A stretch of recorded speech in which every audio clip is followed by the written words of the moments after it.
Bismillahirrahmanirrahim. Assalamualaikum warahmatullahi wabarakatuh.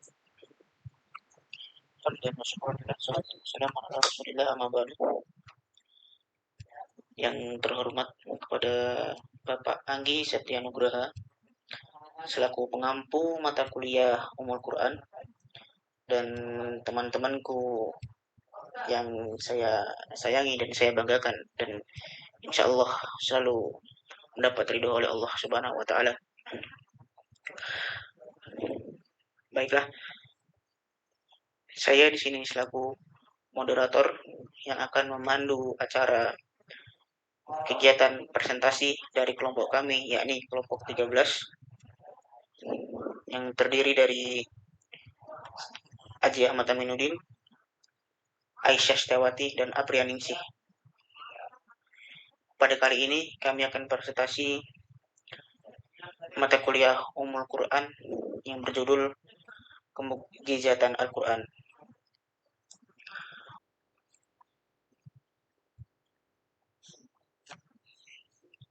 Latar belakang. Semua yang ada di muka bumi ini adalah ciptaan Allah Subhanahu wa taala, tak terkecuali Al-Qur'an. Al-Qur'an merupakan salah satu mukjizat terbaik dan terbesar yang diturunkan oleh Allah Subhanahu wa taala melalui perantara malaikat Jibril kepada Nabi Muhammad SAW dengan tujuan untuk dijadikan sebagai sumber atau landasan hukum Islam, serta untuk menantang orang-orang yang tidak percaya atas kerasulan Nabi Muhammad SAW.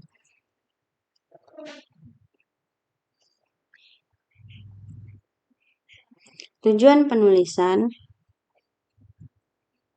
kita mempelajari kemukjizatan Al-Quran supaya kita memiliki wawasan yang cukup luas tentang ilmu tersebut, serta kita dapat renungkan bahwa Allah sangat maha kuasa atas segala ciptaannya.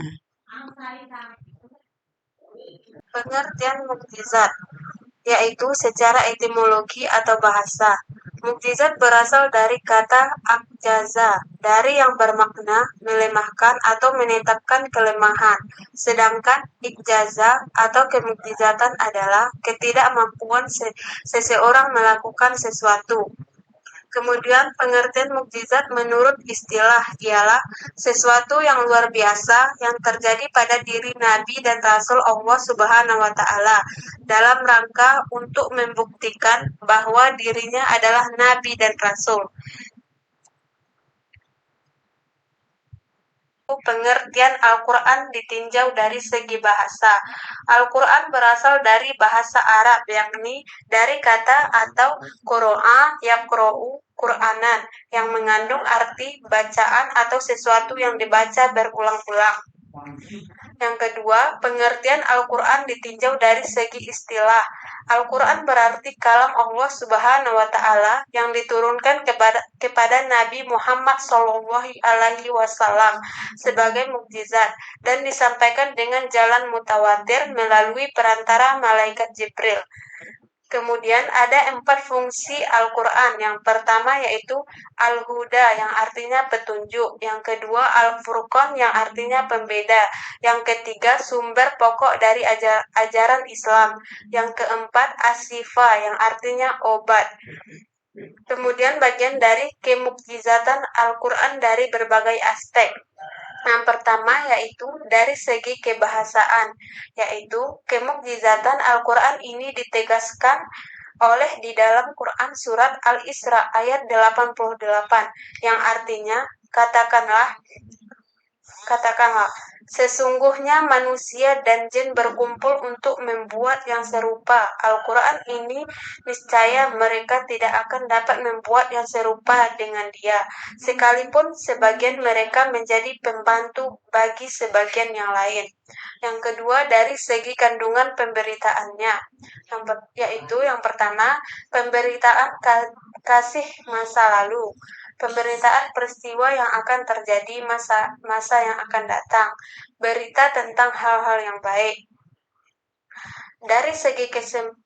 Yang ketiga dari segi kesempurnaan tasrik, yaitu dalam Al-Quran mengandung pokok ajaran yaitu akidah, syariah, dan ibadah. Yang keempat, dari segi isyarat keilmuan, yaitu di bidang ilmu fisika, biologi, astronomi, kimia, geologi, kesehatan, pertanian, dan ekonomi perdagangan. Kemudian, bagian dari perbedaan mukjizat Quran dengan nabi-nabi sebelumnya. Yang pertama yaitu mukjizat nabi sebelumnya bersifat fisik atau hisiah, maka habis sesuai dengan berlalunya zaman. Sementara Al-Quran adalah mukjizat yang terjaga abadinya. Yang kedua, mukjizat nabi-nabi sebelumnya terpokok pada penakjuban, pandangan, sementara mukjizat Al-Quran mengarah pada pembukuan hati dan penundukan akal. Yang ketiga, mukjizat Nabi sebelumnya di luar konteks ini risalah mereka dan tidak bersesuaian karena fungsi utamanya hanya untuk menguatkan kenabian atau membuktikan bahwa mereka adalah utusan Allah Subhanahu wa taala. Kemudian bagian dari tujuan mukjizat Al-Quran. Yang pertama yaitu membuktikan bahwa Nabi Muhammad SAW yang membawa mukjizat kitab Al-Quran adalah benar-benar seorang Nabi atau Rasul Allah. Yang kedua, membuktikan bahwa kitab Al-Quran itu adalah benar-benar wahyu Allah Subhanahu wa taala, bukan buatan malaikat Jibril dan bukan tulisan Nabi Muhammad SAW. Yang ketiga, menunjukkan kelemahan mutu sastra dan balaghah bahasan manusia. Yang keempat, menunjukkan kelemahan daya upaya dan rekayasa umat manusia yang tidak sebanding dengan keangkuhan kesombongannya. Sebelumnya, jika ada kesalahan atau tutur kata yang kurang berkenan di hati para teman-teman sekalian beserta Bapak Anggi, mohon dimaafkan. Saya akhiri, wassalamualaikum warahmatullahi wabarakatuh.